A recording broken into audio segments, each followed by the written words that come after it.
Louvado seja o nosso Senhor Jesus Cristo, para sempre seja louvado.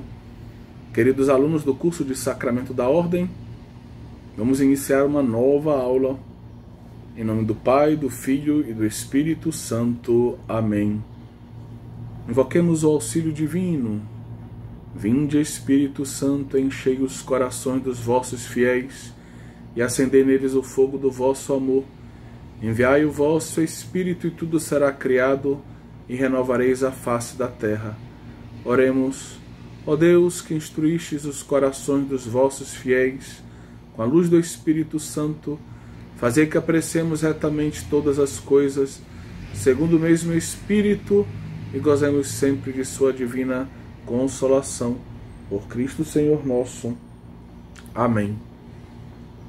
Ó Maria concebida sem pecado, rogai por nós que recorremos a vós.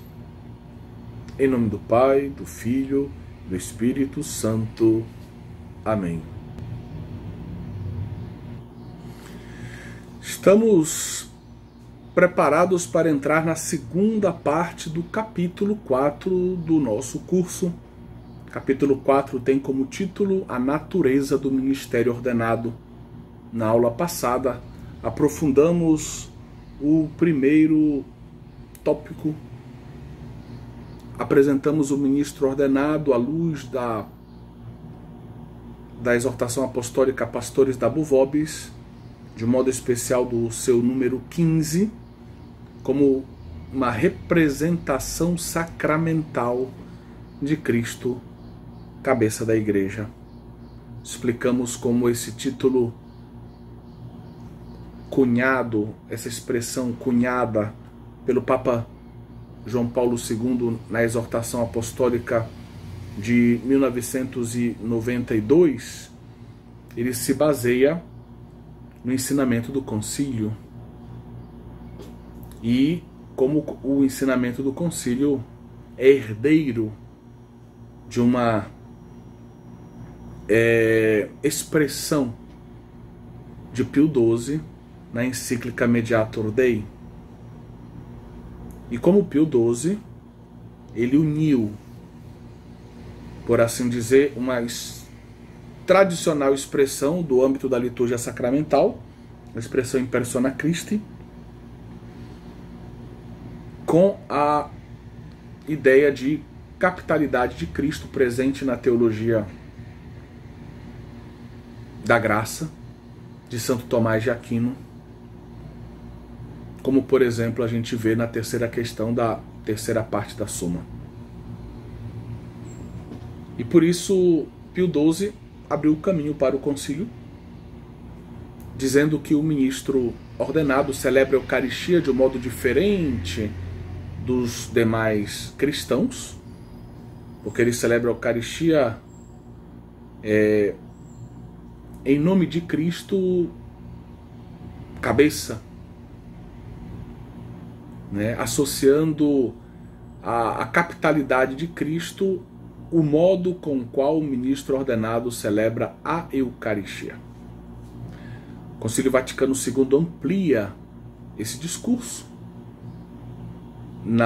no decreto Presbyterorum Ordinis, no número 2, falando justamente da natureza do presbítero, do presbiterato. O documento diz que esses ministros, por um sacramento recebido que imprime caráter, são conformados a Cristo sacerdote para que possam agir in persona Christi captis. E aqui essa ação, ela segue um pouco o esquema do Concílio Vaticano II, ela abrange não apenas a celebração da Eucaristia ou o munus sanctificandi, o munus de santificar, ou seja, a administração dos sacramentos, mas ela indica a inteireza do ministério, toda a amplitude do serviço ordenado. Ou seja, ela abrange, seja o munus sanctificandi, mas também o regendi e o docendi, ou seja, o munus de santificar, de governar e de ensinar, tá bom? E o Papa João Paulo II aprofunda essa teologia e explicita algo que está implícito nos textos do Vaticano II. Porque se o texto do Vaticano II fala de uma ação in persona Christi captis, é claro que essa ação ela tem que estar baseada no ser. O homem, eu não posso voar como águia, porque eu não sou uma águia, eu sou uma pessoa humana. Então eu não consigo voar como uma águia. Uma águia, sendo águia, ela voa, né, como uma águia. Ou seja, a ação ela depende do ser. A ação, na verdade, é um transbordar do ser. Eu não posso esperar que um cachorro haja como uma pessoa humana. Eu sei que tem pessoas que esperam isso, mas vejo que tem uma incongruência ontológica, metafísica e matéria. Porque o cachorro é um cachorro, uma pessoa humana é uma pessoa humana. São diferentes. Podem ter algumas semelhanças, mas tem imensas diferenças que fazem justamente com que um seja uma coisa e o outro seja outra coisa. E não, os dois não sejam a mesma coisa. Então, meus queridos, o agir, ele transborda do ser. E é aqui que nós vamos inaugurar esse segundo ponto, que tem como título exatamente o agir in persona Christi captis. São João Paulo II, ele aprofunda o ensinamento do concílio, mostrando que esse ensinamento de uma ação, de uma missão, de uma ação salvífica, de uma ação ministerial, pressupõe um ser ministro, uma consagração, uma transformação ontológica que capacita o ministro, na medida em que estabelece uma nova relação entre ele e Cristo, sacerdote, Cristo cabeça, faz com que ele seja capaz de representar sacramentalmente Cristo, cabeça da igreja, e assim agir in persona Christi captis, né, como esse lugar de presença e esse instrumento eficaz do Cristo, cabeça da igreja, na igreja e em favor da igreja, né, para a igreja. Bom, esta representação então sacramental de Cristo, cabeça da igreja, está associada à ideia do ser, à ideia de uma consagração. Enquanto esse agir in persona Christi captis, o texto propriamente dito que encontramos no concílio, indica diretamente o serviço, o ministério, a ação, o agir. E aí a gente lembra esse adágio medieval, aditur sequitur esse, o agir segue, né, deriva do ser. Né? Então primeiro eu sou e depois eu posso agir segundo o ser que eu possuo. Desse modo, a gente recorda que a vida ministerial, a vida sacerdotal, como também a vida cristã, ela é primordialmente uma experiência no campo do ser. Nós somos chamados a ser em primeiro lugar, e evidentemente, a partir da estrutura da nossa ontologia, a nossa estrutura antropológica, esse nosso ser vai se manifestar através de ações, né? Ou seja, nós somos primeiramente chamados a ser. Somos chamados a ser batizados, a sermos filhos de Deus. E devemos agir como filhos de Deus, como batizados. A moral cristã está baseada na nova identidade do homem em Cristo Jesus. Somos filhos e devemos agir como filhos. A nossa identidade, a nossa consagração filial nos conduz a uma moral filial, a um agir filial. E assim também, falando agora do ministério, nosso ser ministro, a nossa consagração em vista do ministério, a nossa ordenação está orientada para o agir. Mas a ordenação, a consagração estão na esfera do ser, enquanto o serviço está na esfera da ação, do agir. E esse serviço deriva do ser. Ele é um transbordar do ser. Aditur sequitur esse. Esse serviço é a missão. Somos consagrados ser para a missão, agir, serviço. A missão operativa é um fruto da nossa consagração. Essa consagração é que nos conforma a Cristo. E essa conformação a Cristo, que tem a sua especificidade, é que nos permite, que nos capacita. Estamos falando de conformação a Cristo, então você já pode pensar, à luz das aulas passadas, na categoria caráter sacramental. Não vamos repetir porque já nas últimas 2 aulas comentamos o significado dessa categoria tão importante para a teologia sacramental. Então essa missão operativa é fruto de uma particular consagração, e essa consagração ela nos conforma ao Cristo. No caso do ministério ordenado, ao Cristo que é cabeça da igreja. Capitalidade de Cristo. Nós vimos todo o significado dessa capitalidade do ponto de vista bíblico em São Paulo, como isso é acolhido por Santo Agostinho e chega, percorre a história da teologia. João Paulo II, na sua carta apostólica Dominic Cene, ele vai nos ensinar melhor o que significa essa ação in persona Christi. Número 8. O sacerdote oferece o santo sacrifício in persona Christi, o que quer dizer em nome, ou então nas vezes de Cristo, no lugar de Cristo, a gente diria também em português.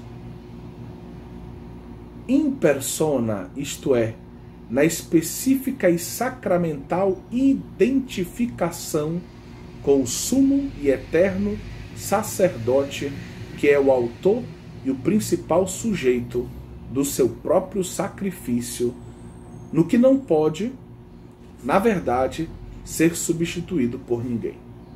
Então, Cristo é o autor e o principal sujeito do seu próprio sacrifício.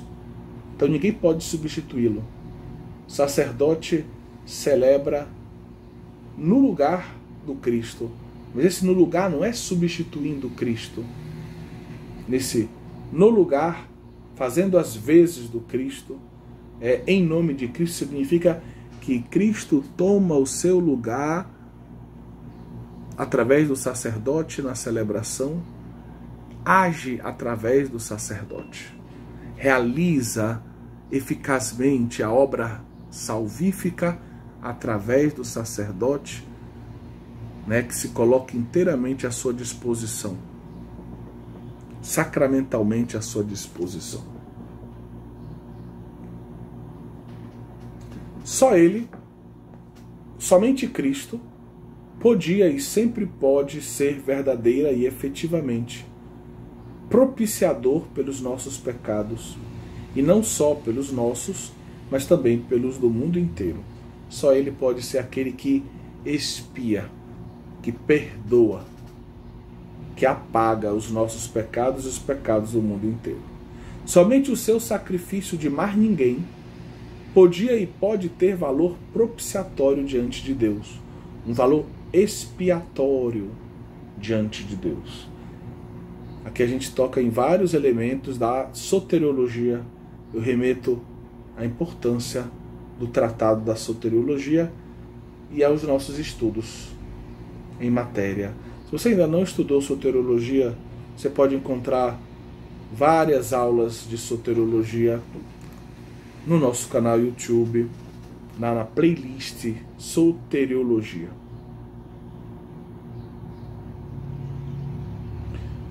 Somente o seu sacrifício de mais ninguém podia e pode ter o valor propiciatório diante de Deus, da Trindade e da sua transcendental santidade. A tomada de consciência desta realidade lança uma certa luz sobre o caráter e sobre o significado do sacerdote celebrante. Este, ao fazer o santo sacrifício e ao agir em persona Christi, é, de um modo sacramental e ao mesmo modo, de um modo inefável, aquilo que não dá para a gente dizer totalmente, introduzido e inserido nesse estreitíssimo sacrum, ao qual o mesmo sacerdote, por sua vez, associa espiritualmente todos os participantes da Assembleia Eucarística. O sacerdote, ele se torna o lugar dessa presença do Cristo, aonde Cristo está presente, pelo qual Cristo age, fala, age. E através do sacerdote, a palavra, o Verbo encarnado, reúne todos os seus membros e os apresenta ao Pai, permite que eles participem da sua oferta ao Pai. Então, isso aqui é um mistério que envolve a identidade de um sacerdote. Papa João Paulo II, no seu livro biográfico Dom e Mistério, onde ele comenta, por ocasião dos 50 anos do seu sacerdócio, isto é, mais ou menos em 1996, ele comenta então um pouco da sua vocação, né? E ele, logo no início do livro, diz que todas as vezes que ele, ao longo da sua vida, disse Mysterium Fidei, depois da consagração, eis o mistério da fé, diríamos em português, ele tinha a consciência de estar se referindo a um duplo mistério, ao mistério da Eucaristia, o sacrifício de Cristo, presente sob forma de memorial, e também ele tinha a consciência de estar se referindo, de estar ali reconhecendo o mistério da sua própria vocação, da vocação ministerial, sacerdotal, porque Cristo quis estabelecer, instituir os dois sacramentos juntos, na mesma ceia, com as mesmas palavras, fazer isto em memória de mim.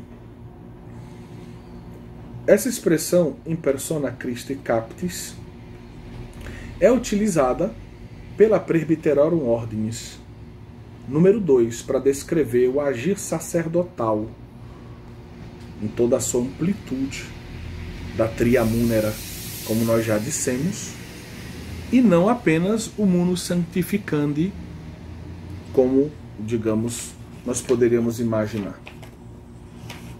Queremos ler agora dois textos, Pastore Dabo Vobis, número 43, depois o Catecismo da Igreja Católica, número 1548. Estamos na página 104 do nosso Manual do Sacramento da Ordem, Consagrados para a Missão. João Paulo II escreve na Pastore Dabo Vobis, número 43. O ministério do sacerdote é, sim, o de anunciar a palavra, de celebrar os sacramentos, conduzir na caridade a comunidade cristã, in nomine et in persona Christi, em nome e na pessoa de Cristo. Então veja que ele associa nesse texto os três munus de Cristo, a triamúnera, né? Anunciar a palavra, celebrar os sacramentos, conduzir na caridade. Anunciar a palavra, ensinar, celebrar os sacramentos, santificar e conduzir na caridade, governar. Os três, esse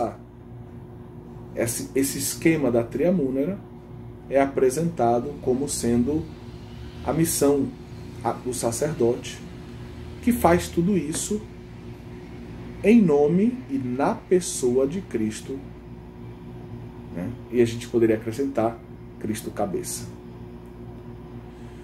O Catecismo da Igreja Católica, no número 1548, ensina: no serviço eclesial do ministro ordenado, é o próprio Cristo que está presente na sua igreja como cabeça do seu corpo, pastor de seu rebanho, sumo sacerdote do sacrifício redentor, mestre da verdade. É o que a Igreja expressa quando diz que o padre, em virtude do sacramento da ordem, age in persona Christi captis. Ou seja, quando a Igreja diz que o sacerdote age in persona Christi captis, ela está dizendo que no sacerdote Cristo está presente como cabeça, como pastor, como sacerdote, como aquele que governa, como aquele que santifica, como aquele que ensina a sua igreja e através da sua igreja.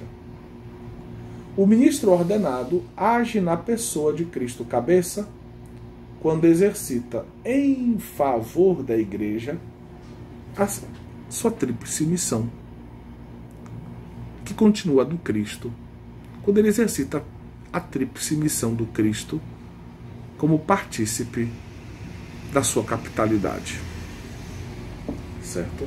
Ou seja, quando ele exercita a triamúnera. E é justamente esse o assunto do terceiro tópico do nosso capítulo.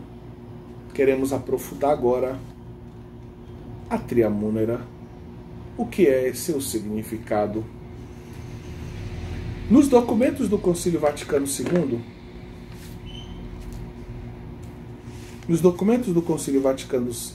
II, se nota uma opção muito clara. Os padres conciliares fizeram uma escolha nítida.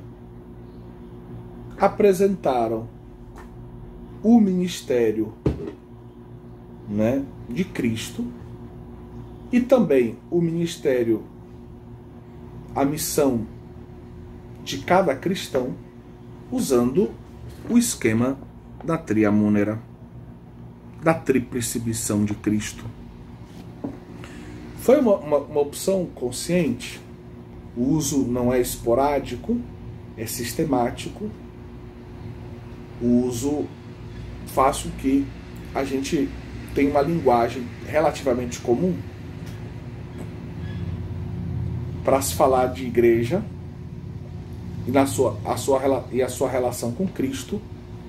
Cristo é cabeça, a igreja é corpo. E essa capitalidade de Cristo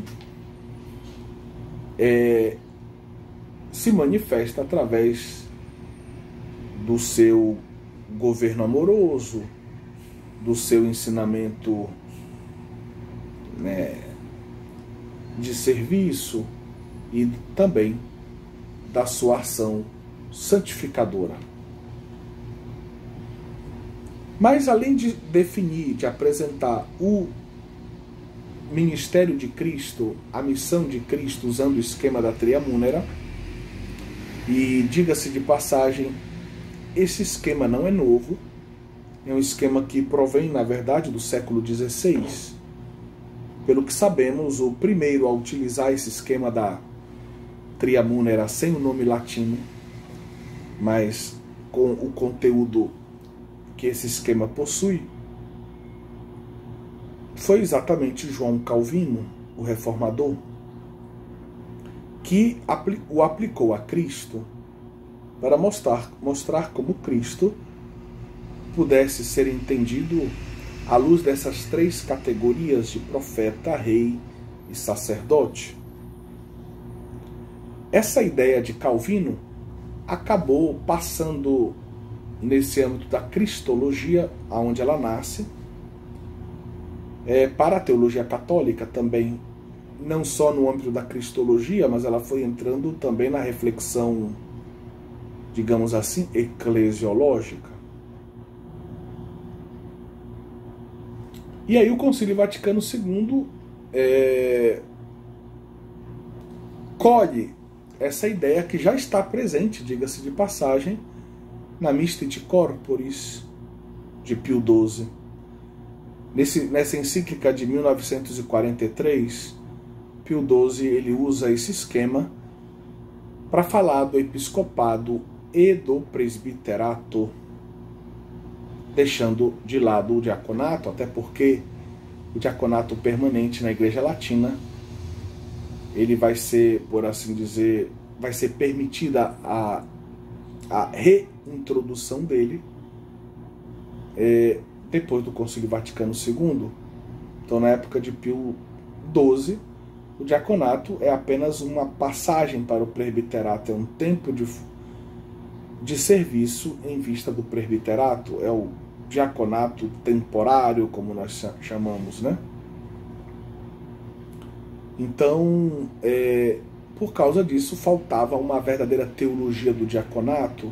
Os padres conciliares não tinham uma boa teologia do diaconato, ela faltava, ela é uma carência. Ainda hoje carecemos de uma teologia do diaconato mais profunda. Por isso, o Pio XII, na Mystic Corporis, fundamentalmente, ele apresenta a questão, o esquema da Triamúnera para referir-se somente ao episcopado e ao presbiterato. Pois bem, o Vaticano II amplia essa visão e vai tratar de todos os leigos que vivem o seu sacerdócio comum dos fiéis, que possuem uma participação na Triamúnera de Cristo também. Basta ler Lumen Gentium 31. Os leigos vão ser apresentados participantes do sacerdócio, do ser profeta e do ser rei de Cristo Jesus. Mas ainda mais claramente o concílio vai tratar dos 3 graus do ministério ordenado. Uma grande influência vai sofrer a tratativa, o tratado sobre o episcopado na Lumen Gentium. Nós vamos encontrar essa ideia de que o bispo participa da Triamúnera de Cristo em diversos textos, por exemplo, em Lumen Gentium número 21, mas também Lumen Gentium número 25, 26 e 27. Cada um desses números vai tratar de um desses munus de Cristo e dos seus ministros. A mesma ideia a gente encontra num outro decreto sobre o episcopado chamado Christus Dominus. Do número 12 ao número 17, nós temos um texto que trata justamente de como o episcopado vive a Triamúnera. Quanto ao presbiterato, em Presbyterorum Ordinis números 4, 5 e 6, nós encontramos em cada um desses números uma reflexão sobre um desses munus, o modo com o qual o presbítero vive um desses munus. E finalmente, falando do diaconato, a gente encontra em Lumen Gentium número 29 a ideia de que os diáconos participem, de um modo inferior aos presbíteros e aos episcopos dessa triamúnera, porém se utiliza ali expressões mais, vamos dizer, mais adequadas à realidade do diaconato, para não confundir com os graus superiores da ordem. Então se fala de uma certa liturgia da caridade, liturgia, vamos dizer assim, uma diaconia da caridade, uma diaconia do altar e uma diaconia da palavra. É uma tríplice diaconia que equivale, corresponde à tríplice missão do Cristo, a Tria Munera.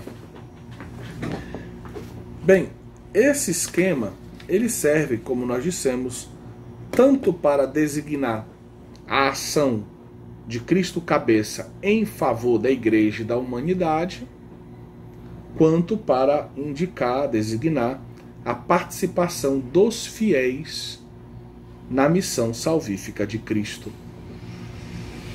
Em Lumen Gentium número 52, a gente recorda, se ensina que a igreja prolonga na terra a missão de Jesus Cristo. Ou seja, a igreja, leigos, bispos, padres, diáconos, cada um de um modo diferenciado, diferente, participam da missão do Cristo. Se essa missão do Cristo ela é apresentada esquematicamente como Tria Munera, então eu posso apresentar essa missão da igreja como Tria Munera, usando o esquema da Tria Munera. E aí eu posso apresentar a missão do leigo, do diácono, do padre e do episcopo, usando esse esquema, certo? Falando desse esquema, eu coloquei uma nota na página 105, nota número 58. São João Paulo II, ele recorda que esse esquema ele é mais didático do que, vamos dizer, do que dogmático. Não faz parte, vamos dizer, do dogma elencar o termo Tria Munera. É claro que, entenda, o termo, essa expressão, esse esquema, não é dogmático. Ele é um esquema didático. Mas que está sendo tão usado pelo magistério, que pode vir a ser no futuro, um elemento dogmático. Creio que não, mas poderia vir a ser. Entretanto, o que é dogmático é o conteúdo dele. Conteúdo de que Cristo ensinou, o conteúdo de que Cristo santificou, o conteúdo de que Cristo governou. Governa, santifica e ensina ainda hoje por meio do ministério ordenado à sua igreja, bem como ele também o faz através do Espírito Santo, e faz tudo isso nos corações. Mas visivelmente, Jesus está presente, governa, santifica e ensina o seu povo através do ministério ordenado.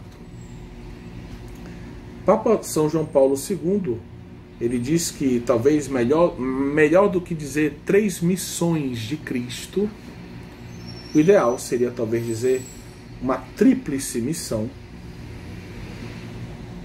porque assim a gente vê mais a ideia da unidade do agir salvífico de Cristo.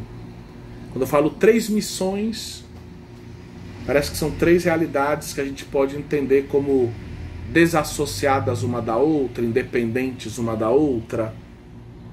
Mas quando eu falo tríplice missão, essa missão no singular, eu entendo que Cristo tinha uma missão, e essa missão ela se manifesta de 3 modos, em 3 campos, em 3 momentos, certo? Esse lembrete nos chega de um artigo muito interessante chamado Potestas Munus, do Dicionário del Sacerdócio, Dicionário do Sacerdócio, organizado, a gente apresentou isso no início do nosso curso, pelo Centro São João d'Ávila, da Faculdade de Teologia de Burgos, na Espanha, um centro de estudos sobre o sacerdócio. Realmente são grandes autores, que nós já tivemos a oportunidade de conhecer alguns. Bem, vamos adiante.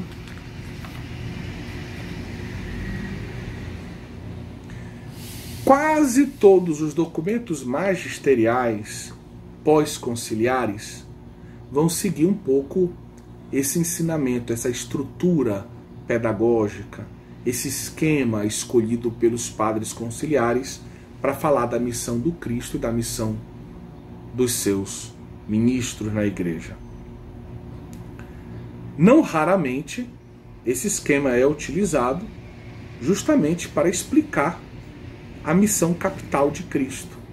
Já que se introduziu esse termo de Cristo cabeça, de uma conformação a Cristo cabeça da igreja por parte dos ministros ordenados, que agem in persona Christi Captis, que são uma representação sacramental de Cristo cabeça da igreja, para explicar a capitalidade.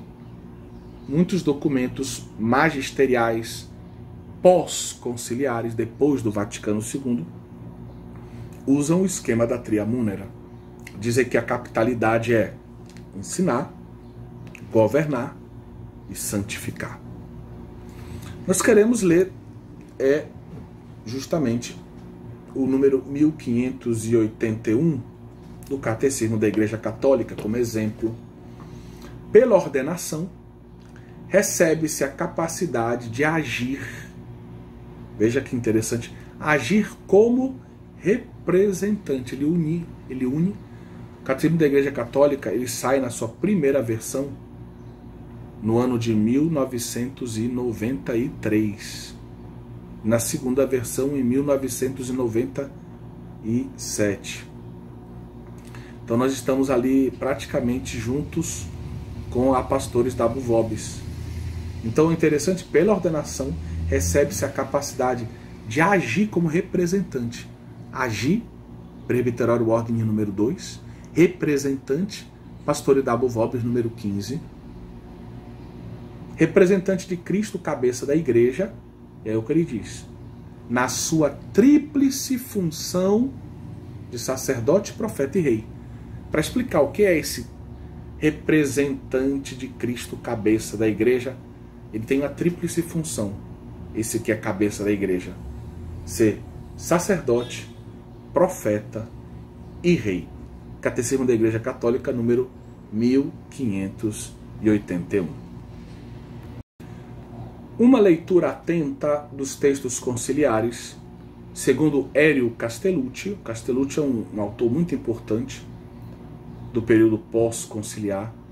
Ele escreve vários artigos e livros importantíssimos sobre o sacramento da ordem. E ele, então, nos ajuda a entender que uma leitura mais atenta dos textos conciliares nos permite afirmar que cada um dos munus de Cristo goza de uma certa prioridade em relação aos dois outros. Cada um deles goza de uma certa prioridade sob um determinado aspecto. E aí a gente pode apresentar o seguinte esquema. Hélio Castellucci, então, nos ajuda a ver que cada um dos munus tem uma certa prioridade em relação aos dois demais, sob um determinado aspecto. Então ele diz, o munus da palavra. Muitas vezes, quando a gente lê os textos do concílio, que estão apresentando o serviço do ministro ordenado, bispo, padre, por exemplo, se começa dizendo que o ministro deve ensinar, depois governar, depois santificar. Ensinar muitas vezes vem apresentado como o primeiro verbo, indicando o serviço do ministro. Isso fez com que alguns teólogos dissessem: vejam, o Concílio Vaticano II está ensinando, está dizendo que o munus mais importante do ministro ordenado é o ensinar. É o munus docendi. E Hélio Castellucci mostra, a partir das atas do concílio, das intervenções dos padres conciliares, que não é esse o objetivo, mas o objetivo é muito mais apresentar de um modo lógico o operar do ministro. O ministro precisa anunciar a palavra em primeiro lugar, porque a fé, ela, como recorda São Paulo, como ensina São Paulo, a fé, ela é despertada pela proclamação da palavra, pela pregação. Então é preciso pregar, anunciar a palavra, o querigma, para despertar uma resposta por parte dos homens e das mulheres de cada tempo. Então o munus da palavra, ele é o primeiro no âmbito lógico da missão. Então a vida da igreja nasce a partir da proclamação da palavra.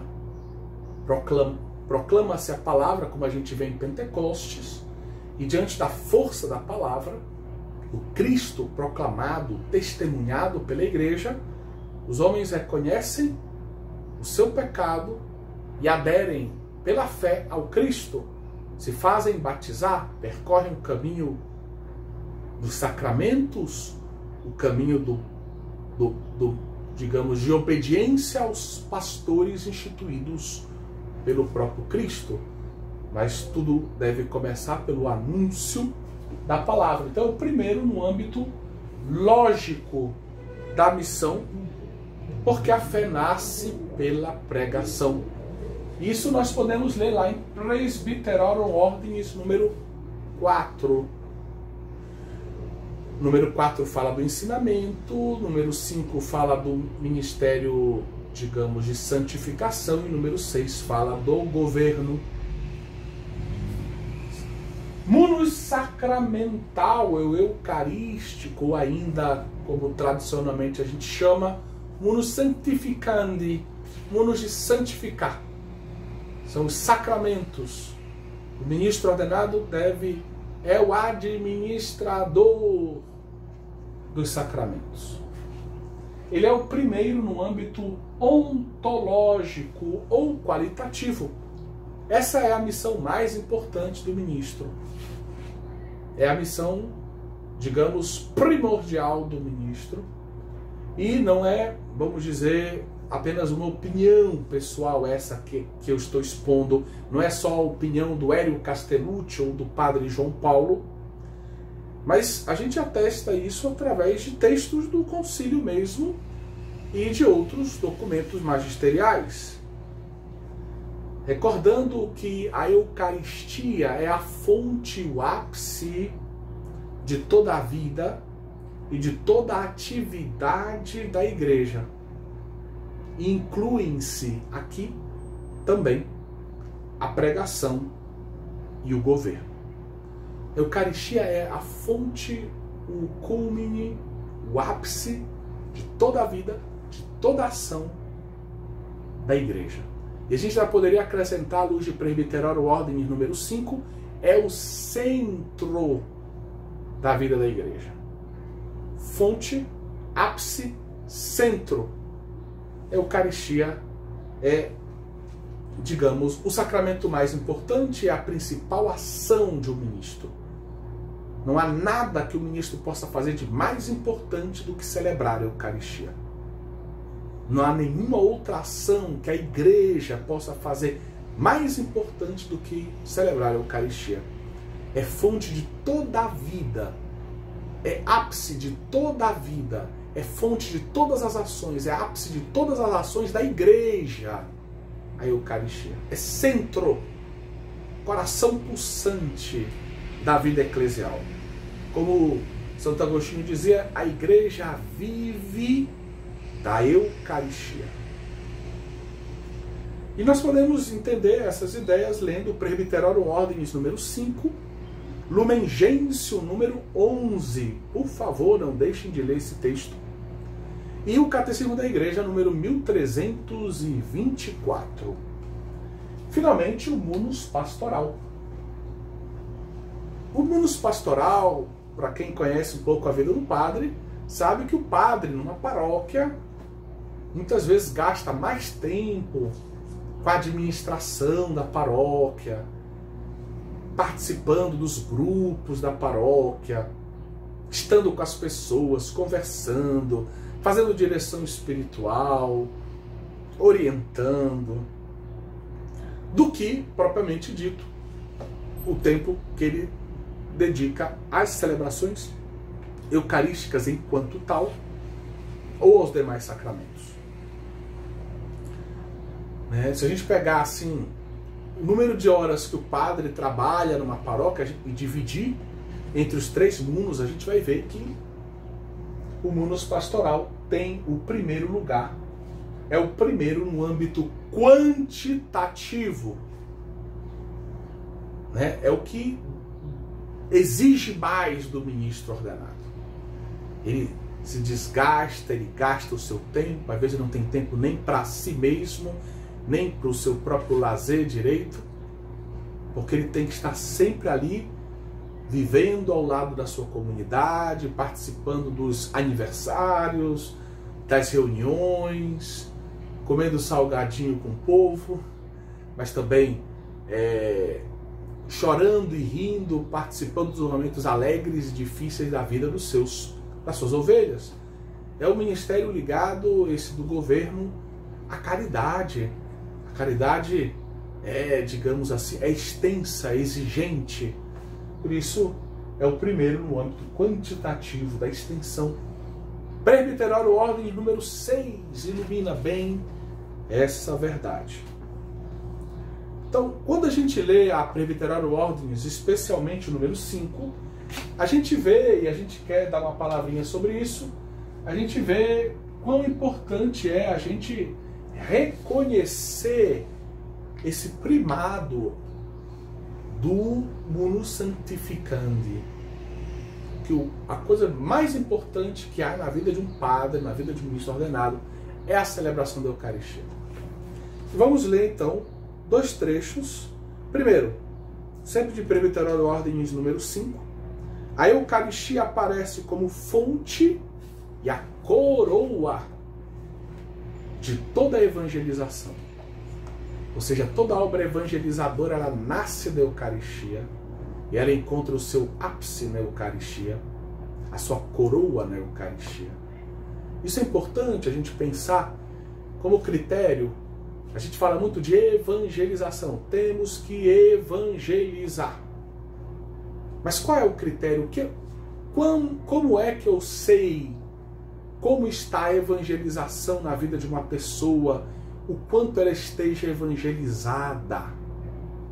Eu diria, à luz desse texto que acabamos de ler, que evangelizar é levar a pessoa a percorrer o caminho, sim, da boa nova, do evangelho, renunciar ao mal, viver o bem, renunciar à infelicidade do pecado, viver a bem-aventurança da vida filial. Mas tudo isso se resume, nasce e aponta na direção de uma vida eucarística. Não há nada disso autêntico sem uma vida eucarística. Então a evangelização está ligada a isso.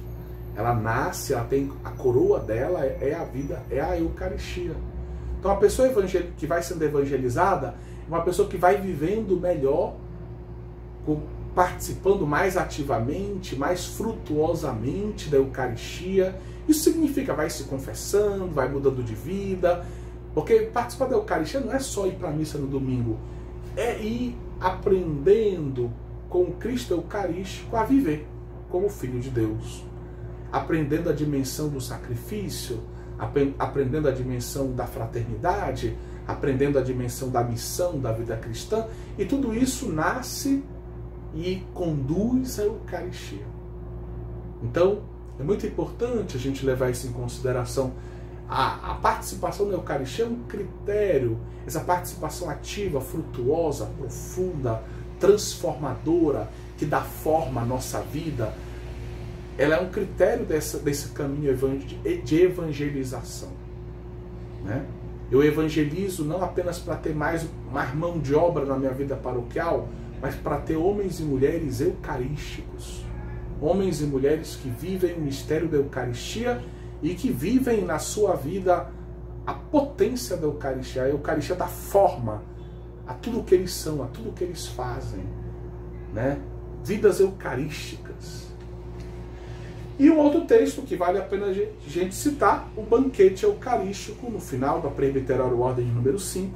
O banquete eucarístico é o centro da Assembleia dos Fiéis que o presbítero preside. Ou seja, aquela comunidade paroquial, na comunidade que o presbítero preside, o centro dela é a Eucaristia. Não é a obra X, não é a obra Y, não é o movimento Y, não é o movimento Z, é a Eucaristia. Essa presença do Cristo ressuscitado que passou pela cruz, do sacrifício de Cristo que nos oferece o banquete da força da sua ressurreição. É o Cordeiro imolado, ressuscitado, que está entre nós, conosco, caminha conosco, nossa fonte de salvação, nosso pastor, aquele que nos ensina, aquele que nos santifica, aquele que nos governa. Podemos concluir esse ponto do nosso capítulo 4, esse tópico 3, dizendo que para compreendermos o significado da expressão capitalidade de Cristo, Cristo cabeça da igreja, da mesma forma como também entendermos o que significa para um ministro participar da capitalidade de Cristo, nós precisamos unir. Agora já temos os elementos para isso. Precisamos unir duas informações preciosas. A primeira, vimos na aula passada, o significado bíblico do termo capitalidade, do termo cabeça. Autoritas, autoridade, fonte de vida e esposo, essa dimensão esponsal da cabeça também. Esses três elementos da teologia paulina. Mas temos que somar esse tríplice significado bíblico do termo, cada um muito sugestivo, muito rico, aquilo que o Vaticano II nos ensinou e que o magistério pós-conciliar tem insistido nesse ponto, que já está presente lá em Pio XII, como dissemos, referindo-se ao episcopado e ao presbiterato, na Mista de Corporis. Ou seja, que nós devemos entender a missão do ministro ordenado como em continuidade com a missão do próprio Cristo, usando esse esquema da tria munera. Então a gente poderia dizer que para a gente ter uma visão completa da capitalidade de Cristo e do que significa participar da capitalidade de Cristo para os ministros ordenados, nós precisamos levar em consideração essas duas realidades. O tríplice significado do termo caput, cabeça, na Sagrada Escritura, nos textos paulinos, e a tria munera, esse ensinamento do Vaticano II e do magistério pós-conciliar. O que acabamos de dizer, nós colocamos aqui por escrito, para facilitar a visualização dessa ideia. Cristo cabeça, e também aqui a gente pensa também uns ministros ordenados que participam, né? Tem uma participação na capitalidade de Cristo. Ele deve ser entendido à luz dessas duas tripletas, dessas duas realidades tríplices. O tríplice significado do termo bíblico cabeça, ou seja, autoridade, fonte de vida e esposo, mais a tria munera, Cristo pastor, rei, profeta, mestre, sacerdote. E assim, juntando essas duas realidades, essas duas listas tríplices, nós temos uma visão vamos dizer, mais completa do que significa a capitalidade de Cristo e, evidentemente, o que significa participar da capitalidade de Cristo. Chegamos ao ponto número 4 do nosso capítulo, que tem como título Mediação. E a grande questão é que hoje a gente escuta em vários âmbitos, protestantes e até católicos, a ideia de que, à luz de um texto bíblico, somente Cristo é mediador. Cristo é o único mediador entre Deus e os homens. E esse texto de São Paulo ao seu discípulo Timóteo faz com que muitos duvidem do fato de que os santos sejam mediadores, a Virgem Maria seja mediadora e os ministros ordenados na igreja possam ser mediadores também. E aqui eu lembro que é muito importante que a gente tenha o cuidado para não cair num certo fundamentalismo bíblico, pegar um versículo bíblico, isolá-lo de todo o contexto do próprio livro, primeira carta de São Paulo a Timóteo, e também do Novo Testamento, ou da inteireza da Sagrada Escritura. Pois bem, Cristo morreu na cruz, ele deu a sua vida por nós, ele partilhou conosco, podemos dizer assim, nos deu a sua vida de filho, partilhou com a igreja tudo o que ele é. Até a sua natureza divina, a igreja é chamada a viver uma vida divina nessa terra, aí sendo divinizada. Fazer um caminho de divinização. Como diz São João da Cruz, no céu seremos deuses, o Deus, seria melhor dizer Deus, não por natureza, mas por participação. Então nós somos chamados a participar da divindade do próprio Cristo. Somos chamados a participar da sua filiação. Estamos insistindo ao longo de todo o nosso curso, até o presente. Somos chamados a participamos do sacerdócio de Cristo. Acabamos de falar que participamos, a igreja participa, né? O ensinamento do Concílio Vaticano II é claro, do ser profeta de Cristo, dessa missão de ensinar, de proclamar o Evangelho de Cristo. Participamos da realeza de Cristo. E nós participamos também da mediação. Agora nós temos que entender de que forma a gente participa dessa mediação. E quando eu digo que participamos dessa mediação, eu não estou me referindo apenas aos ministros ordenados. Os leigos também participam em graus diferentes dessa mediação. Os pais têm um papel mediador entre Deus e os seus filhos.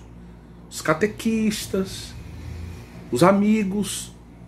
Um reza pelo outro, um exerce, na medida própria da amizade, da fraternidade cristã, um papel de um certo tipo de mediação entre Deus e o seu amigo, entre Deus e o seu filho, ou um filho entre Deus e o seu pai, a sua mãe, como é valiosa a oração dos pais pelos filhos e vice-versa. Pois bem, precisamos aprofundar esse tema. O ministro ordenado, ele é representante, ele é um representante de tipo sacramental de Cristo, cabeça da igreja. Ele é capaz de agir em persona Christi Captis. É claro que ele participa também da única mediação de Cristo. Sim, Jesus Cristo é o único mediador, mas atenção, quando nós dizemos que ele é o único mediador, essa unicidade da mediação em Cristo não significa, digamos, que Cristo não seja capaz de nos incluir na sua própria mediação. Joseph Ratzinger, no seu artigo O Sacerdote como Intermediário e Servo de Cristo, ele vai ensinar que a mediação de Cristo é, ao mesmo tempo, contemporaneamente, por favor, anote, sublinhe essa frase, é vital, exclusiva e inclusiva. É exclusiva porque ele é o único mediador, é indiscutível isso. Não dá para nos salvarmos se não for por Cristo, ele é o único mediador. Toda a salvação é obra do Cristo, ele é o único salvador. Não tem outro jeito. Ninguém vai ao Pai senão por ele, não tem outro jeito. Então é exclusivo, sim. É exclusiva, sim.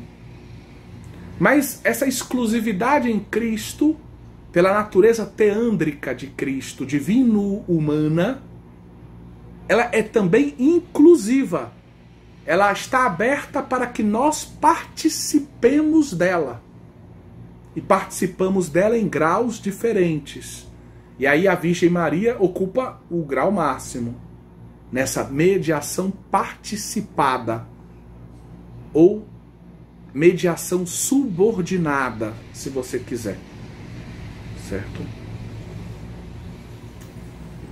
Os santos, num grau abaixo, os ministros ordenados, também têm o seu papel de mediação, participam da única, daquela que é exclusiva, mas inclusiva, mediação do Cristo. Em favor da igreja, em favor dos fiéis. Vanois, Albert Vanois, o grande, já o citamos várias vezes, grande exegeta belga, um dos maiores especialistas da história, creio eu, da Carta aos Hebreus, escreve que a mediação de Cristo não é um evento confinado no passado. Não ficou um evento fechado lá no passado. Mas sendo uma realidade celeste, essa mediação, ele está à direita do Pai, ele está intercedendo por nós, ele é o nosso mediador vivo. Ele está diante do Pai como nosso mediador vivo. Essa mediação tem o poder de se expressar em todos os tempos através de sinais e de pessoas, que são instrumentos eficazes para a vida da igreja. Então, o Cristo mediador, segundo Vanois, ele expressa essa sua missão de mediação ao longo da história, através de sinais, através de pessoas, que são instrumentos eficazes em favor da igreja, em favor da humanidade. Jean Galot, o jesuíta, teólogo de muita confiança do Papa São João Paulo II, Jean Galot ensina que a participação dos ministros ordenados à mediação de Cristo não deve ser entendida como um elemento de superioridade, não faz do ministro um supercristão superior aos demais, ou como um privilégio que o coloca sobre os meros mortais. Mas essa participação na mediação do Cristo deve ser entendida como um serviço, diaconia de amor, serviço cuja forma extrema máxima é, como o próprio Cristo diz, dar a vida pelos seus amigos. Ou seja, aquele que participa da mediação de Cristo, ele é chamado a imitar o Cristo que dá a vida pelos seus amigos. O ministro ordenado é chamado a dar a vida pelas suas ovelhas, como homem que participa do pastoreio de Cristo, do ser bom pastor do Cristo. Ele é chamado a dar a vida pelas suas ovelhas. A mediação do sacerdote é uma participação na mediação de Cristo, que é, por sua vez, sempre serviço de amor pela humanidade. Serviço, de amor pela humanidade. Essa função de mediação, e nós vimos bem isso no nosso curso de soteriologia, essa missão de mediação, ela contém dois aspectos, ela comporta dois aspectos fundamentais. Um é aquele anabático ascendente e outro é o catabático descendente. Sobre isso nos ensina a Sacrosanctum Concilium, no seu número 7, quando quando fala da natureza da liturgia. Esse texto afirma que a liturgia, no fundo, é uma participação no ofício sacerdotal de Cristo cabeça. Cristo cabeça associa ao seu ofício sacerdotal toda a igreja, num duplo movimento que une o céu à terra. Por um lado, se oferece a Deus o louvor perfeito, se glorifica a Deus, ele é digno de todo louvor, de toda honra e toda glória, agora e para sempre. Por outro lado, se há esse movimento de louvor a Deus, de glorificação a Deus, que é ascendente, há também um movimento de bênção, de graça, de santificação, de vida de Deus, que se dá a nós. Nos é oferecida a santidade, uma participação no ser divino, no modo de ser divino.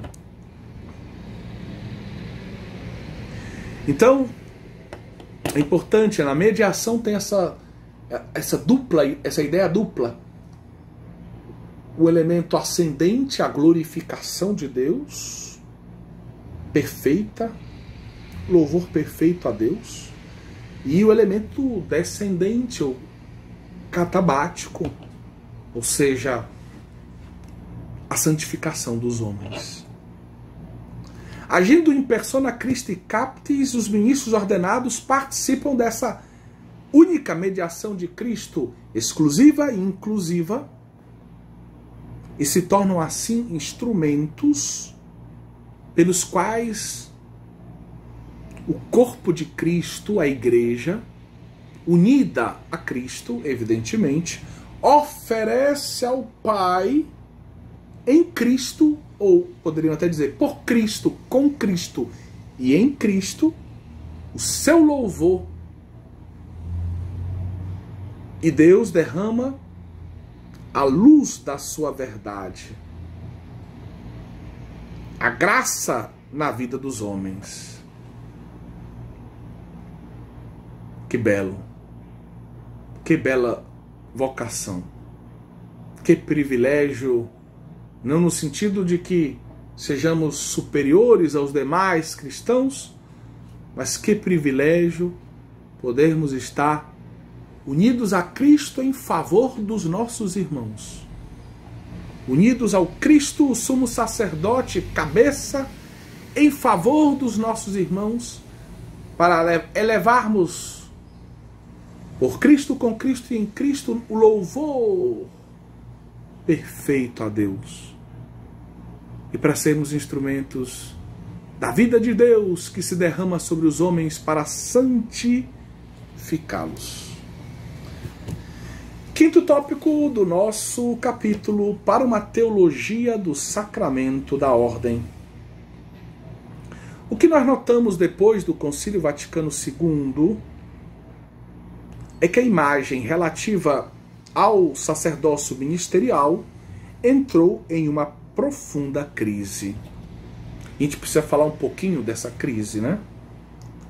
Eu vou, assim, propor alguns dados. Aqui em língua portuguesa tem um livro muito interessante, que é do Boaventura Kloppenburg, franciscano, foi bispo, grande nome da teologia. Ele foi, inclusive, perito do Concílio Vaticano II, um perito brasileiro do Concílio Vaticano II. Ele escreveu uma obra chamada O Ser do Padre, que eu tenho uma edição comprada em sebo, de 1972. Ele e outras obras em alemão, em italiano, nos dão uma espécie de cenário do que aconteceu nos anos que seguiram o Concílio Vaticano II. Acho que não é novidade para ninguém, não quero escandalizar ninguém, muito pelo contrário. Queremos tratar dessa questão buscando a verdade e com discrição. O fato é que, nos anos que seguiram o Concílio Vaticano II, por uma série de razões, nós temos uma larga taxa de abandono do ministério ordenado. Se calcula que nos 15 anos, entre 65 e 80, por exemplo, cerca de 10% do clero, talvez até um valor que chegue a 15% ou um pouquinho mais de padres, segundo outras estatísticas, 15%, né? Abandonou o ministério. Imaginem que num período de 15 anos, de cada 10 padres, 1 a 2 abandonaram o ministério. Isso aconteceu aqui na Arquidiocese de Belém também. Muitas vezes até padres mais estudados, mais bem preparados, professores. E isso mostra que a formação, a maioria deles foi formado antes do Vaticano II. Não estou dizendo que foi culpa do concílio, estou dizendo que é um fato, é um fenômeno que pode ser constatado.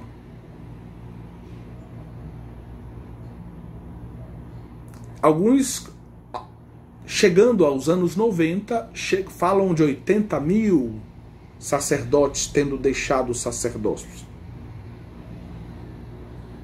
Alguns falam até número maior, 120 mil. São dados assustadores. Religiosos e diocesanos.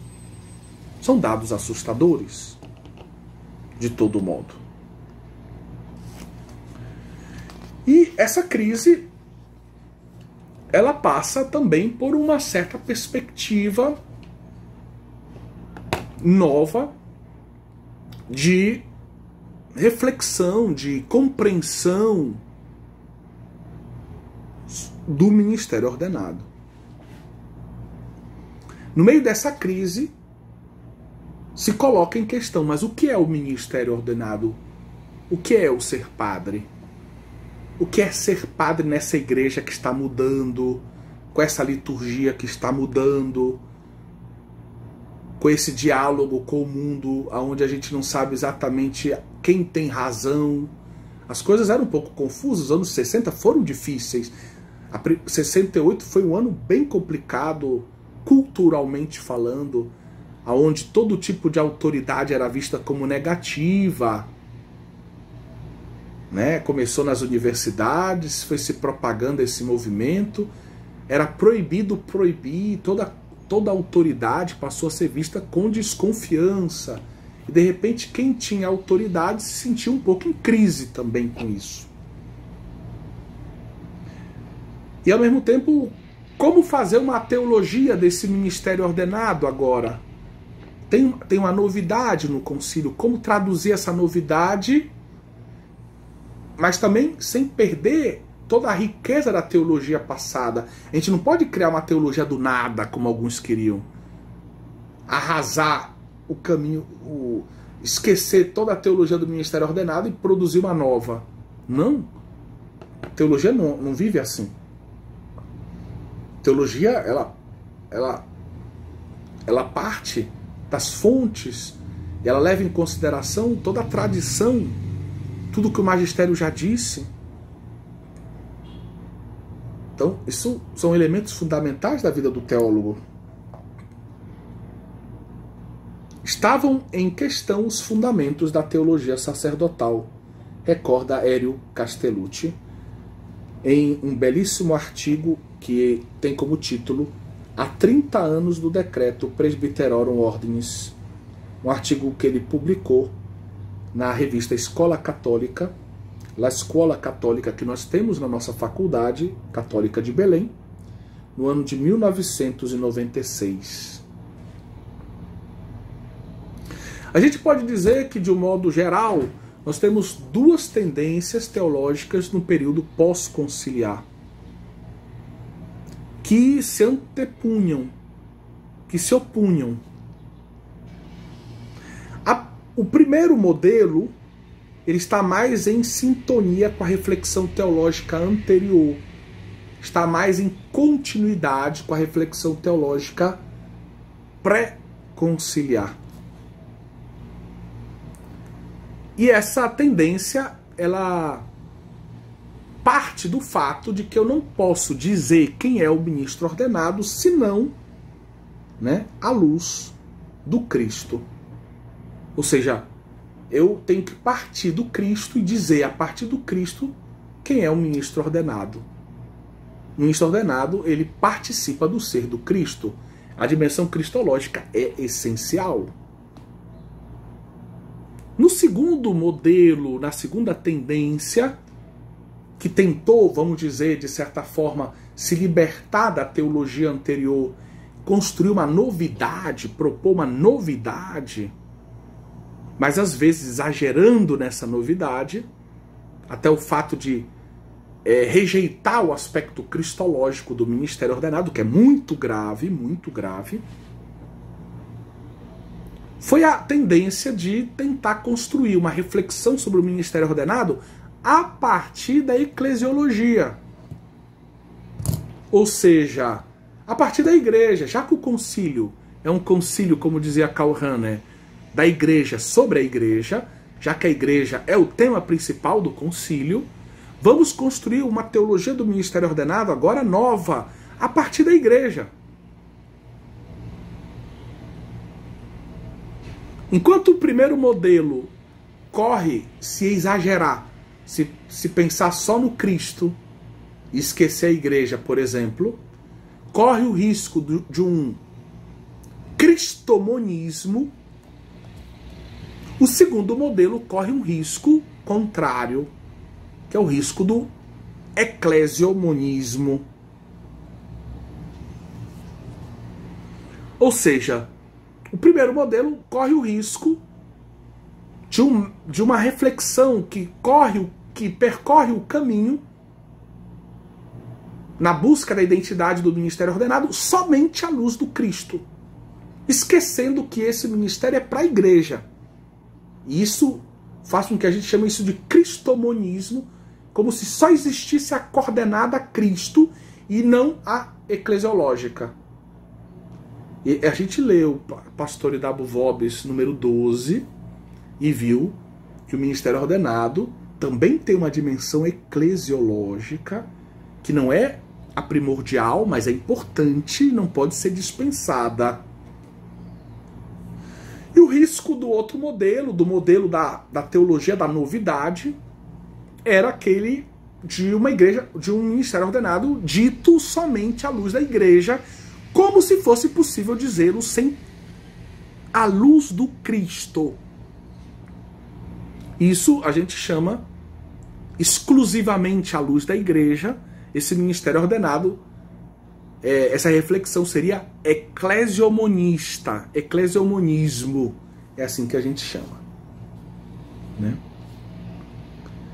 É comum dizer no âmbito da teologia do sacramento da ordem que existem então esses dois métodos, porque no fundo cada um desses modelos propôs primordialmente um método. O primeiro modelo querendo derivar tudo do Cristo. A identidade do ministro ordenado, toda derivada do Cristo.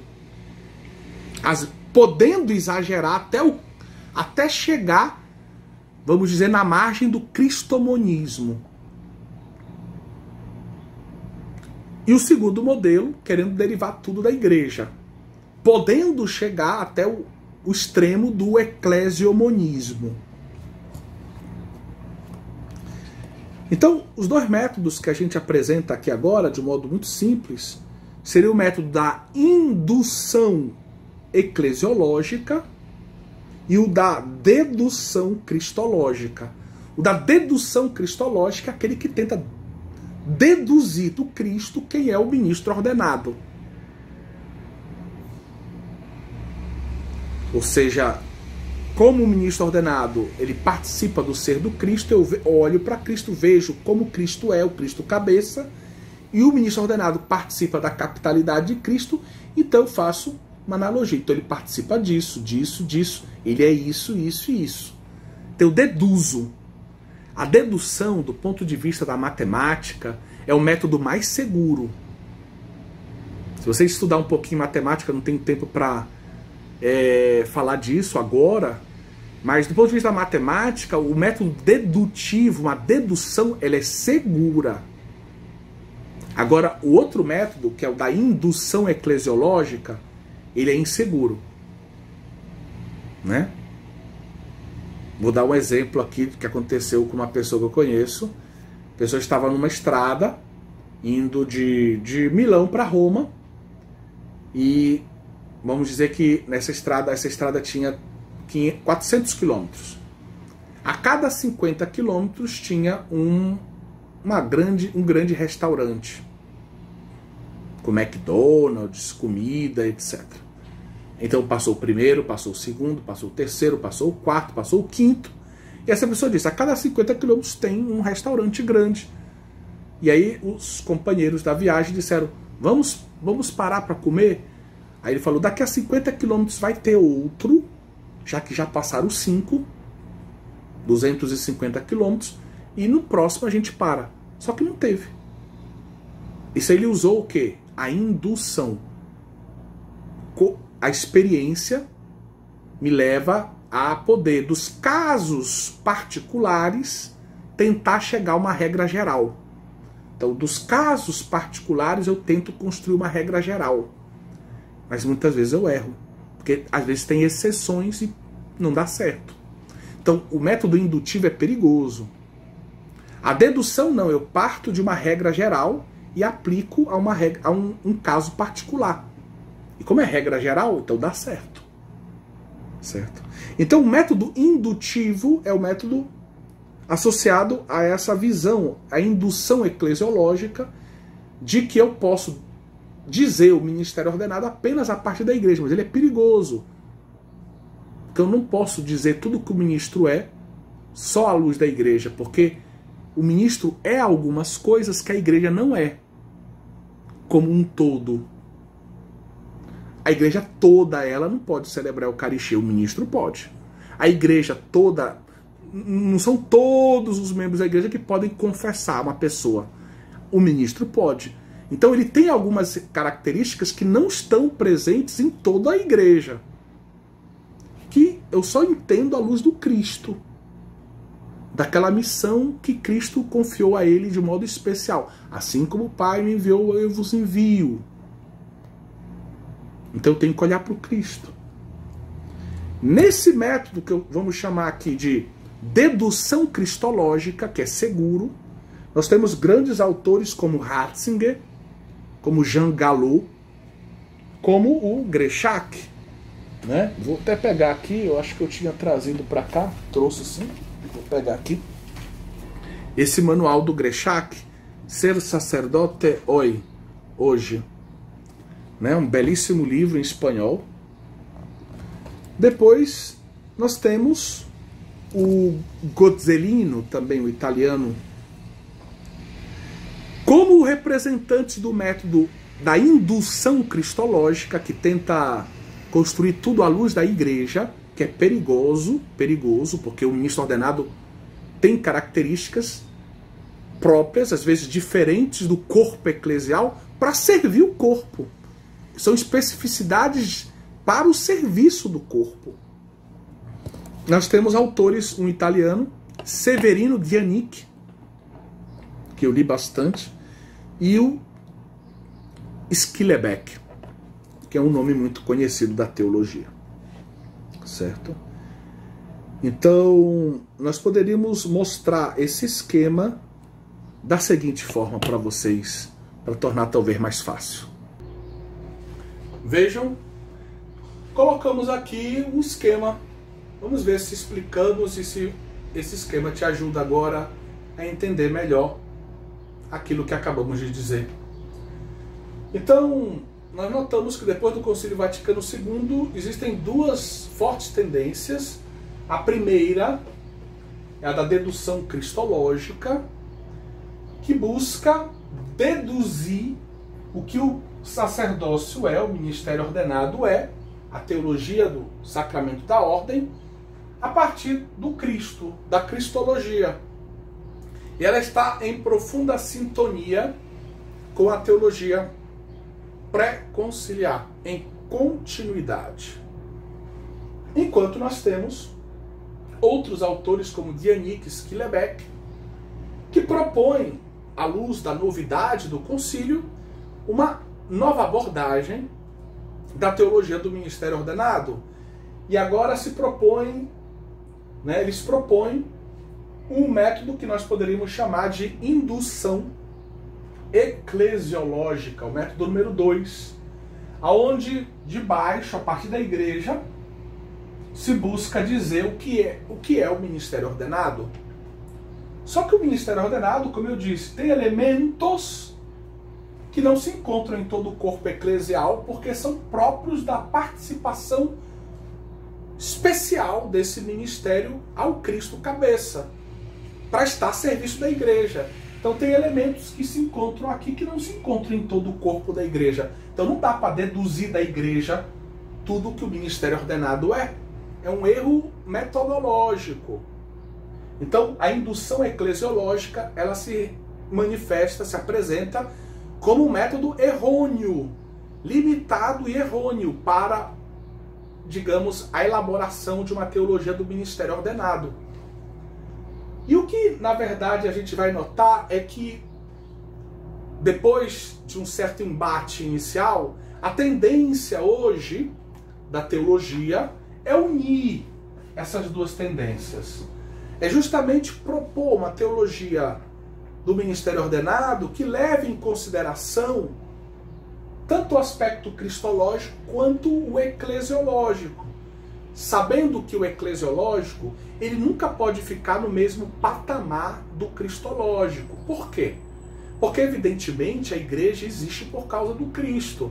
A igreja é criatura do Cristo. E Cristo é que é o Salvador. A igreja mesma só pode ser entendida à luz do Cristo. Então a igreja, ela é subordinada a Cristo. Por isso ela não pode estar no mesmo patamar do Cristo como luz para o ministério ordenado. Ela está num patamar abaixo, claro. Porque ela é subordinada ao Cristo. Isso é muito importante para a gente entender que sim, o ministério ordenado tem uma dimensão eclesiológica, sim. Mas essa dimensão eclesiológica é como a igreja em relação a Cristo, subordinada à dimensão cristológica, que é a primordial, a mais importante. Tá bom? E continuando aqui, a gente pode dizer, né, com Hélio Castellucci, que a maioria dos teólogos católicos tentou construir a sua reflexão levando em consideração tanto a dimensão cristológica como a dimensão eclesiológica. mesmo que tendam a acentuar uma ou outra dimensão, certo? Quais são os riscos, né? Vou voltar à ideia de cristomonismo e eclesiomonismo.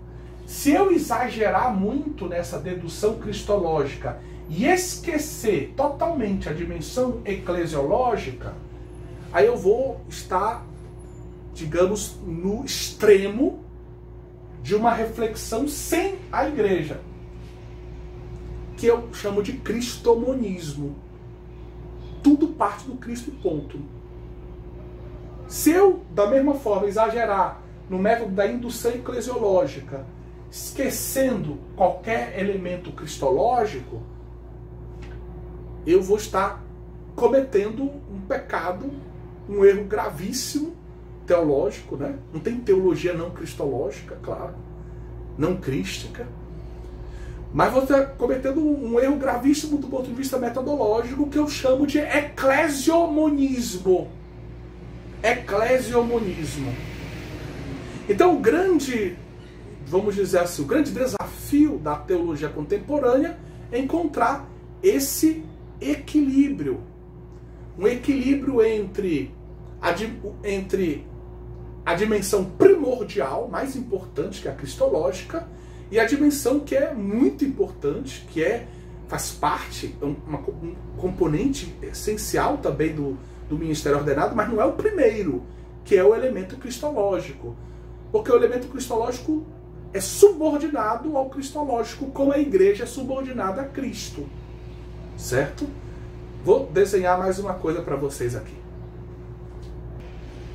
Então, desenhei aqui para vocês. A ideia é que aqui fosse como um rio, o leito de um rio, as margens de um rio, e aqui tem um rio no meio, use um pouco a sua imaginação. Essa margem se chama Cristo, sempre uma analogia. Essa outra margem se chama igreja. E entre uma margem e outra é o espaço teológico para pensarmos o ministério ordenado. Então nossa reflexão deve estar aqui dentro, fazendo parte desse rio, certo? E aí vejam, o ideal é que a gente tente colocar a nossa reflexão num ponto intermediário entre as duas margens, deduzindo o ministério do Cristo, mas também orientando e entendendo à luz da dimensão eclesiológica do ministério da vida cristã. Há quem se aproxime tanto dessa margem que quase não se nota nessa literatura aqui, nessa reflexão aqui, o aspecto eclesiológico. E aí essa pessoa corre riscos se agir dessa forma. Ela deve se afastar dessa margem. O ideal é que nós não estejamos pertinho de nenhuma das duas margens. O ideal é que a gente fique aqui nessa área do centro. Mesmo que fique um pouquinho mais para o lado cristológico, que eu diria é o ideal. Um pouquinho mais do lado cristológico, porque o eclesiológico é subordinado ao cristológico. Mas a gente deve evitar ficar muito perto da margem. Se a gente tocar nessa margem, a gente comete um erro metodológico. A gente cai tocando na margem. Aqui a gente cairia num cristomonismo. Aula ao vivo tem dessas coisas também, né? Não se preocupe. E ao mesmo tempo a gente pode dizer o contrário também. Que, corrigir aqui rapidamente, apagou um pedacinho aqui o Cristo. O Cristo nunca pode ficar apagado, né? Então, da mesma forma, se algum pensador se aproximar demasiadamente dessa margem, ele vai, e tocar nessa margem, ele vai cometer um outro erro metodológico gravíssimo. Ele vai cometer o erro, né, do eclesiomonismo. Eu vou colocar só o monismo aqui, mas você já entendeu que não é igreja monismo, como a gente não usa essa expressão, mas para que você entenda que a gente pode correr o risco justamente de cair numa reflexão que seja exageradamente e exclusivamente feita à luz da igreja. O que metodologicamente é um erro tremendo, porque a igreja ela não pode ser entendida senão à luz do Cristo, né? Ela é subordinada a Cristo. Então essas duas posições seriam extremos e erradas. O cristomonismo seria o exagero para o lado da margem do Cristo. O eclesiomonismo seria o exagero para o lado da margem da igreja. O ideal é que nós fiquemos no centro. Claro, um pouquinho mais para o lado do Cristo, já que Cristo é, digamos, o mistério central, o elemento que dá cor, luz e é essencial para toda a reflexão teológica que fazemos. Toda a teologia é crística, é cristocêntrica. Espero que tenha ajudado vocês. Sobre esse argumento que nós acabamos de apresentar, vale a pena citar de novo Pastor W. Vobis, número 12. Não se pode, então, definir a natureza e a missão do sacerdócio ministerial, senão nesta múltipla e rica trama de relações que brotam da Trindade e se prolongam na comunhão da Igreja, como sinal e instrumento em Cristo da união com Deus e da unidade de todo o gênero humano. Neste contexto, para entendermos o que é o sacerdócio ministerial, a eclesiologia da comunhão se torna decisiva para explicar a identidade do presbítero, sua dignidade original, sua vocação e missão no seio do povo de Deus. De fato, a referência à igreja é necessária. Não podemos fazer uma reflexão que tenda ao cristomonismo. É necessária a referência à igreja, mesmo se não é prioritária, não é a mais importante, o elemento mais importante para a definição da identidade do presbítero. Enquanto mistério, a igreja é essencialmente relativa a Cristo, ela é subordinada a Cristo, ela é criatura, ela é criada por Cristo, instituída por Cristo. É de fato a plenitude, o corpo, a esposa dele, é o sinal memorial vivo da sua permanente presença e ação entre nós e para nós. Por isso, o presbítero encontra a verdade plena da sua identidade no fato de ser uma derivação, uma participação específica e uma continuação do próprio Cristo, sumo e único sacerdote da nova e eterna aliança. Ele é uma imagem viva e transparente de Cristo sacerdote. Ou seja, tudo que está dizendo do ministro está se dizendo à luz do Cristo, né? Participação específica, continuação do próprio Cristo, sumo e único sacerdote da nova e eterna aliança, imagem viva do Cristo, transparente do Cristo sacerdote. O sacerdócio de Cristo, expressão da sua absoluta novidade na história da salvação, constitui a fonte única e insubstituível. A fonte única e insubstituível. O sacerdócio do ministro, preste atenção nisso. O sacerdócio do ministro não deriva do sacerdócio comum dos fiéis. O sacerdócio do ministro é uma participação específica, essencialmente diferente daquela do sacerdócio comum dos fiéis, no sacerdócio de Cristo. O sacerdócio de Cristo, do ministro, deriva, está subordinado a uma participação no sacerdócio de Cristo. A referência a Cristo é, então, a chave absolutamente necessária para a compreensão das realidades sacerdotais. Bem, no início dos anos 70, poucos meses antes do sínodo de 71, foi um sínodo ordinário, e um dos temas do sínodo foi o ministério ordenado, o sacerdócio. O teólogo suíço Hans Küng publicou um pequeno volume com o título, traduzido em língua portuguesa, Padre, por quê? Uma ajuda que eu não sei se é tão uma ajuda realmente. Nesta obra, influenciado fortemente por uma exegese protestante de caráter liberal, ele apresentava o sacerdócio como mero serviço de direção ou serviço de presidência. Na verdade, ele parte de 1 Coríntios, capítulo 12, né, a ideia de corpo de Cristo, e à luz de uma certa eclesiologia comum, isso na exegese protestante liberal, que seria a eclesiologia primordial da igreja, primeira da igreja, primitiva da igreja, que é a de Corinto. Ele diz: eis que entre os carismas, o ministro ordenado, a liderança da comunidade, como ele gosta de chamar, como os protestantes também gostam de chamar, seria um carisma entre outros. Tem muitos carismas, um deles é o de liderança, ponto. E o Hans Küng simplesmente vai negando os grandes elementos da teologia ministerial. Ele nega o caráter sacramental da ordenação. Para ele, a ordenação não é um sacramento, isso é uma falsificação da igreja. Ele nega o caráter indelével conferido pelo sacramento da ordem, o fato que a ordem imprima um caráter.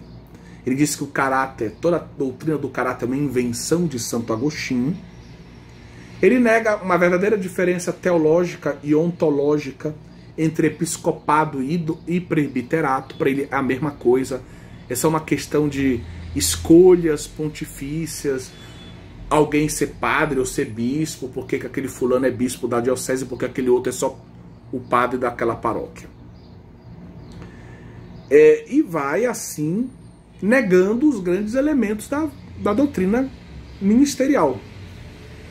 Segundo Hans Küng, a igreja percorreu o caminho histórico pelo qual abandonou a sua estrutura carismática original, aquela da igreja de Corinto, e se clericalizou.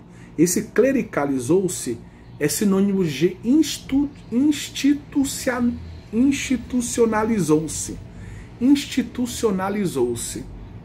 E para ele, clericalizar-se, institucionalizar-se, é sinônimo também de perda, digamos, daquela força original, daquela autenticidade original. São elementos vistos como negativos, a institucionalização ou a clericalização. Então ele propõe simplesmente, como Bultmann propõe o quê? A desmitização da Bíblia. Ele propõe a desclericalização da teologia do ministério ordenado, né? Ou seja, ele propõe uma dessacralização do presbítero nos moldes do pensamento de Lutero. Na sua visão teológica, a ordenação não é uma consagração que vem do alto, algo que é querido por Deus, instituído por Deus, e que concede ao ministro uma participação especial na capitalidade de Cristo, por exemplo. Mas é algo que vem do baixo, deve ser uma escolha da comunidade. A comunidade é que vê o membro que tem mais o perfil para ser líder, para governar a comunidade, justamente como Lutero ensina. A comunidade deve escolher o seu pastor, vendo os carismas que Deus distribui.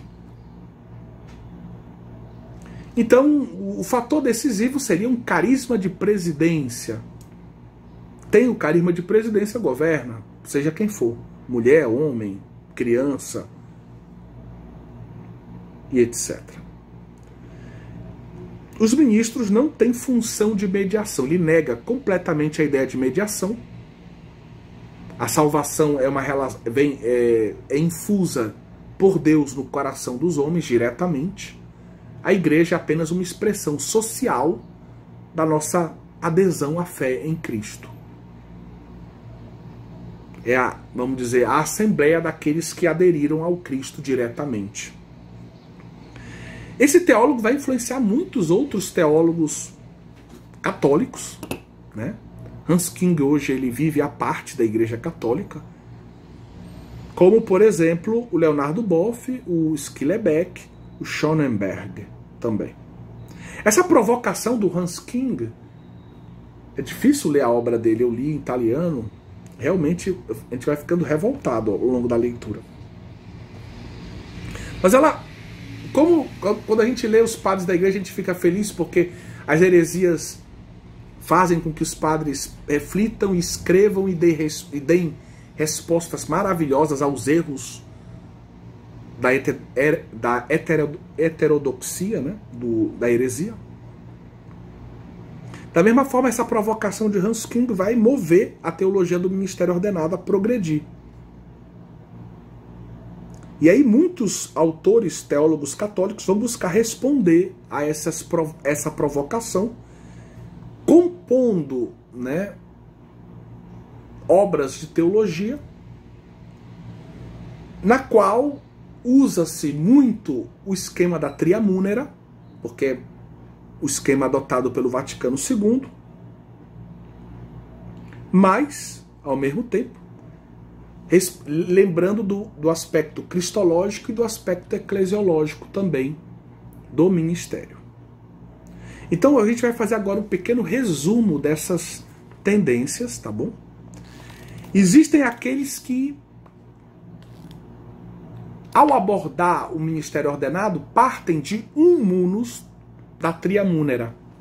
Escolhem um como, para eles, o munus mais importante, que de certa forma ou resume ou os demais derivam dele.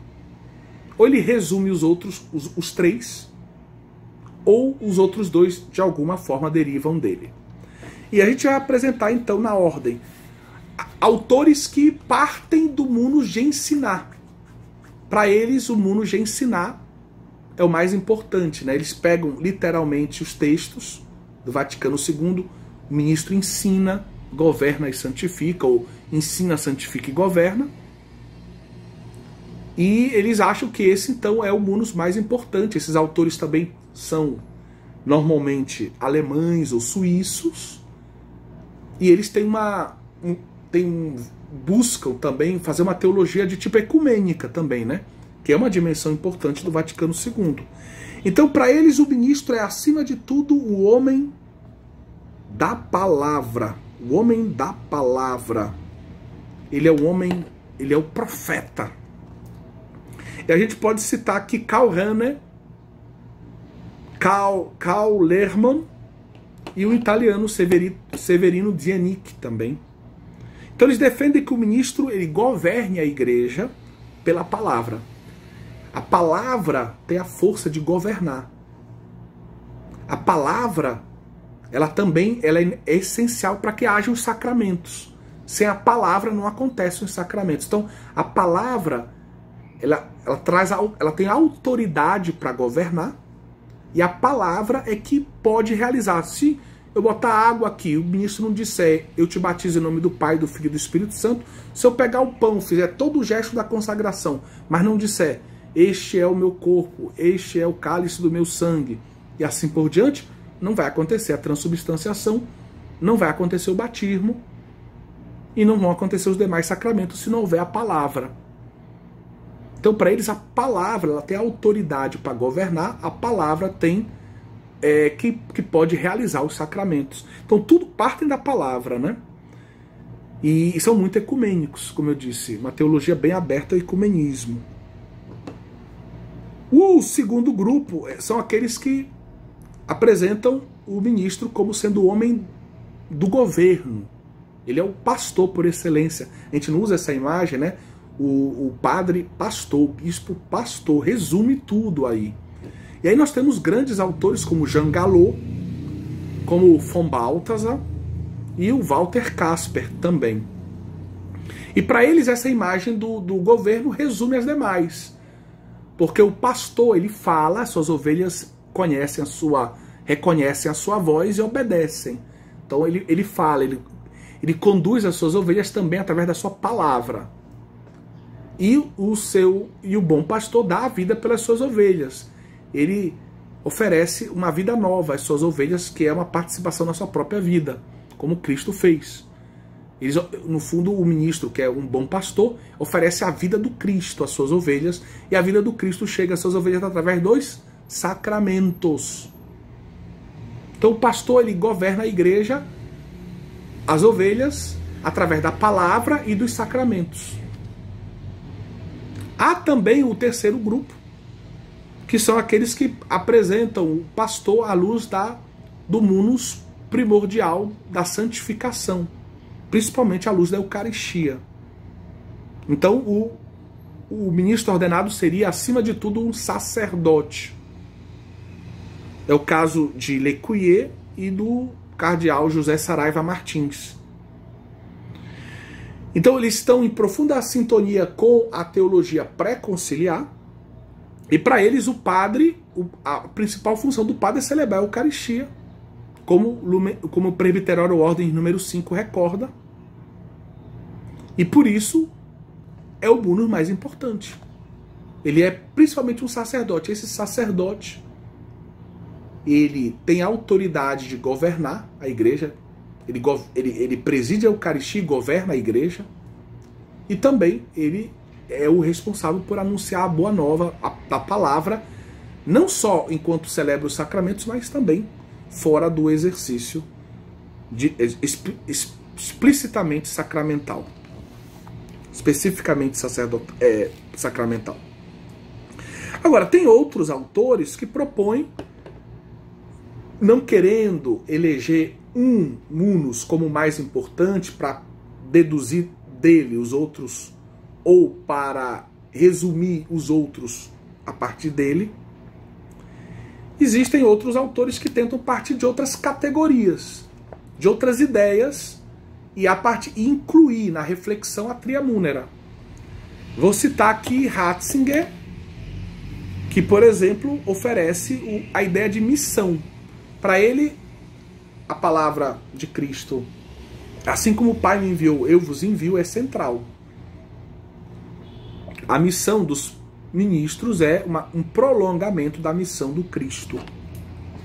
Então, Cristo é o enviado do Pai, e os apóstolos são os enviados do Cristo, e os sucessores dos apóstolos prolongam essa missão do Cristo e dos apóstolos. Então, missão, elemento missão. E dentro da missão, aí sim, ensinar, santificar, governar. Excelente abordagem, excelente abordagem. Um outro autor, Félix Pastor, ele já vai propor a ideia de diaconalidade, ou diaconia. Ou seja, ele parte da ideia de serviço. Cristo veio servir, não veio para ser servido, veio servir. O ministro é servo. Esse serviço é um serviço de governo, serviço de santificação, serviço da palavra. Então, são duas abordagens interessantes. Eu, particularmente, prefiro o da missão, mas o do serviço também é muito interessante. Outros autores, eles tentam construir a ideia na dialética Cristo-Igreja. Lembrem-se do aspecto cristológico, do aspecto eclesiológico do ministério. Eles tentam unir no método a dedução cristológica com a indução eclesiológica e construir sempre a reflexão teológica sobre o ministério entre essas duas luzes. Claro, a cristológica é primordial. E a gente tem então o jesuíta Rambaldi, o cardeal alemão Schäftig e o grande cardeal dominicano francês Congar. Então eles tentam construir uma teologia do ministério ordenado num justo equilíbrio entre cristologia e eclesiologia. Claro, um ou outro cai um pouco mais para cá ou mais para lá, mas sem ficar na borda do rio. Lembre-se do que a gente explicou. É o caso de Congar, que é um pouco mais eclesiológico do que cristológico, mas isso são elementos que a gente trata na nossa tese doutoral. Quem Quem sabe em breve a gente não a traduz, tá? Estamos no caminho de traduzi-la. Uma outra perspectiva é do autor que a gente acabou de... alguns minutos atrás a gente mostrou, né, o livro dele, o Grechak, que é a perspectiva trinitária. O Grechak, ele parte do mistério da Trindade, né? Dizendo, olhem, vamos partir do mistério da Trindade. O Cristo não pode ser entendido senão à luz da Trindade. Pois o ministério ordenado, que é conformado a Cristo, cabeça da igreja, não pode ser entendido senão à luz da Trindade. Então ele lança para a Trindade o fundamento da compreensão do ministério ordenado. É uma obra muito interessante, tem 2 edições da obra. Ele completou com alguns elementos a primeira edição, mas é a obra que ainda não está completa. É um convite para que outros aprofundem o tema. Finalmente, temos a perspectiva do sinal sacramental, que é muito interessante e que, de certa forma, brilha no magistério do Papa São João Paulo II, na Pastori da Vobis. A Pastori da Vobis é muito influenciada por essa visão que foi acolhida pelo magistério do Papa São João Paulo II. A perspectiva do sinal sacramental. Nós temos, então, o Gozzelino e também o Saraiva Martins. Então, a ideia é que o ministro é um sinal sacramental vivo, diferente da água e do óleo, que são sinais sacramentais não vivos. O ministro é um sinal sacramental vivo, ambulante. Nele, Cristo glorioso está presente e doa o seu espírito à igreja e ao mundo. Sendo o sinal de Cristo cabeça, o sacerdote é representante também da igreja. Ele, sendo representante do Cristo cabeça, Cristo, né, esposo, ele também representa a esposa, a igreja. Essa perspectiva é muito próxima do magistério pós-conciliar e, particularmente, parece ser a perspectiva que o Papa São João Paulo II adotou na sua Pastori da Vobis. Que Deus abençoe todos vocês, né? Espero que essa nossa aula tenha sido rica, tenha nos ajudado a crescer na fé, na esperança, na caridade, no amor à igreja, a Cristo, no respeito e no amor para quem é chamado e para quem vive, e para todos, né? Pelo ministério ordenado. Que Deus abençoe cada um de vocês, pela intercessão da Virgem Maria, em nome do Pai, do Filho e do Espírito Santo. Amém.